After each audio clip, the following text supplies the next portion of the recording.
الخلق كلهم محمد سيد الكونين والثقلين والفريقين من عرب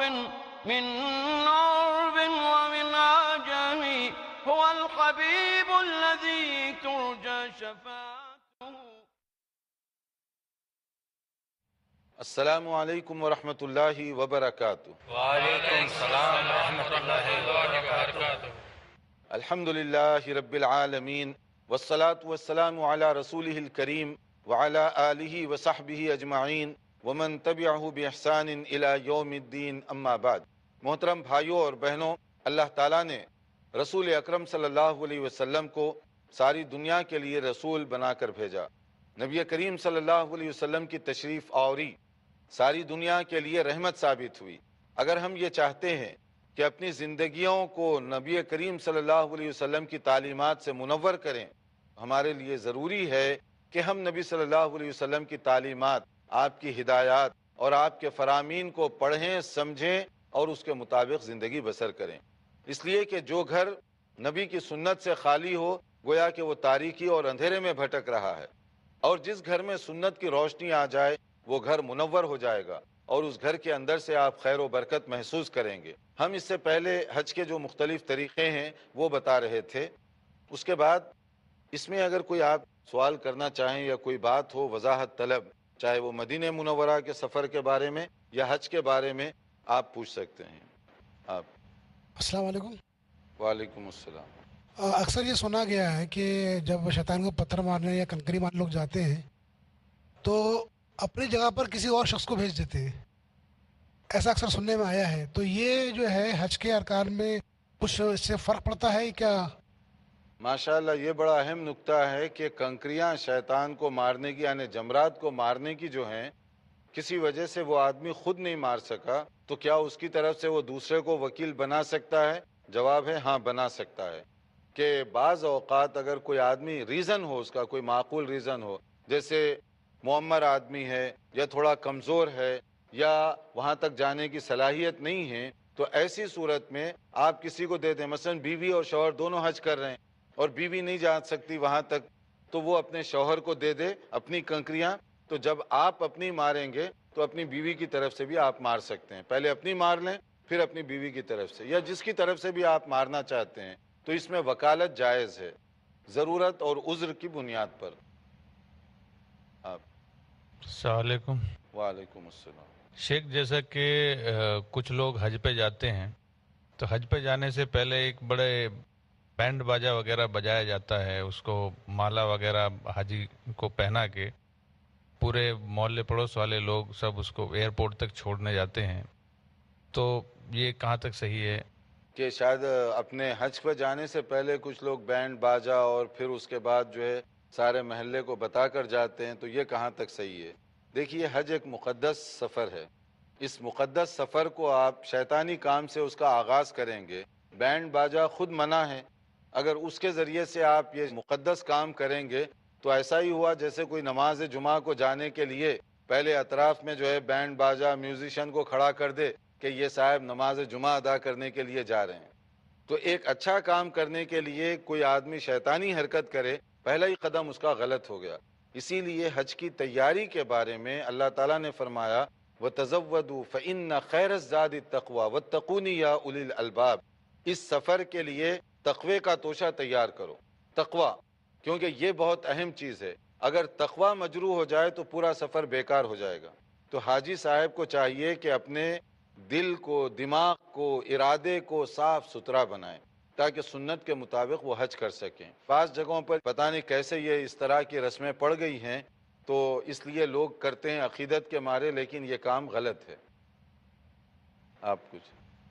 حج میں کوئی غلطی ہو گئی اور مکہ میں دم نہیں کر دے پائے، چلے آ گئے یہاں پر، تب اب کیا کیا جائے؟ دیکھیے، اگر کوئی ایسا آپ نے کام کیا جس کی وجہ سے دم ضروری ہو جاتا ہے اور آپ دم دیے بغیر واپس آ گئے تو کیا کریں گے؟ اس کا صحیح طریقہ یہ ہے کہ اگر کوئی آدمی آپ کے محلے میں یا جان پہچان کا جا رہا ہے تو آپ اس کو دم کے پیسے دے دیں تاکہ وہاں جا کر وہ بکری ذبح کر کے وہاں کے غریبوں میں تقسیم کرے. کیونکہ دم